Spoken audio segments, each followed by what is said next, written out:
sexiest man she'd ever seen. "Here," she offered him the napkins. "You must be in a hurry," he said, taking them and dabbing at the coffee. "No. Well, yes. Maybe watch where you're going next time." Just her luck, the demigod was pissed at her. "Maybe you should watch where you're going," she snapped. "The tables are right there." He narrowed his eyes at her, looking her up and down. She wasn't going to give him a pass to talk to her any kind of way just because he was gorgeous. "If you'll excuse me, miss, I need to go get cleaned up." She narrowed her eyes back at him. She'd taken a step away and was stuck between him and the wall of the coffee shop. "You're in my way," she said, waving the hand holding the napkins out and bowing in a sarcastic display of gallantry. He let her by. "Have a nice day," he called after her. She shot him a dirty look over her shoulder and headed to her gate. Isadora adjusted her earbuds and started her pre-takeoff ritual. The odds of dying in a plane. Well, isn't this a surprise? She opened her eyes as the demigod's messenger bag slid onto the seat next to hers. Heat blasted into her cheeks as a bright flash of embarrassment crackled over her already frayed nerves when she realized he'd changed into a moss green shirt. Yeah, she mumbled, tugging at the cuff of her cardigan. "Nice shirt." She snapped her mouth shut. "Great. My nerves are making me snarky." He chuckled, taking his seat. "Thanks. I started the day with a white one, but some crazy lady spilled coffee all over it and I had to change." Swallowing over the lump in her throat kept her from clapping back.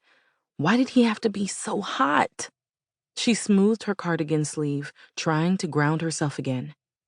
She was going to be next to him for nearly 2 hours, and you catch more flies with honey than vinegar.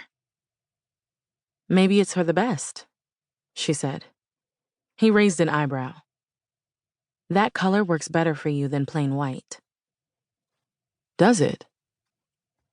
She nodded, proud of the ability to flirt while strapped in a giant steel tube about to be blasted into the air.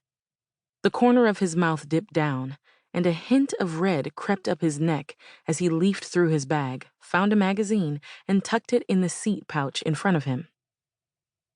Is the demigod a little shy? She suppressed a chuckle. "It's also a good cut for you," she said. He slid his bag under the seat. "It fits your shoulders just right."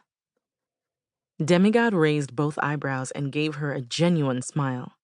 He had a chiseled jaw and full, inviting lips, and dimples, literally the sexiest man she had ever seen. Her heart dipped as his gaze caressed her cheek and the hollow of her throat. "I'm Kareem," he said, offering his hand. "Isadora, I am sorry about your shirt." "No, it's nothing." "At least let me have it cleaned." "Really, it's no big deal. I already rinsed it in the restroom. I doubt the stain will set." "That's good." Unsure of what to say next, she returned her earbuds to their place. She didn't want to be impolite, but it was a habit, part of her method to get into an acceptable mental space before takeoff. The flight attendants were about to start their safety instructions, and her ritual included following along. She'd mastered the art of watching disinterestedly with her earbuds in place.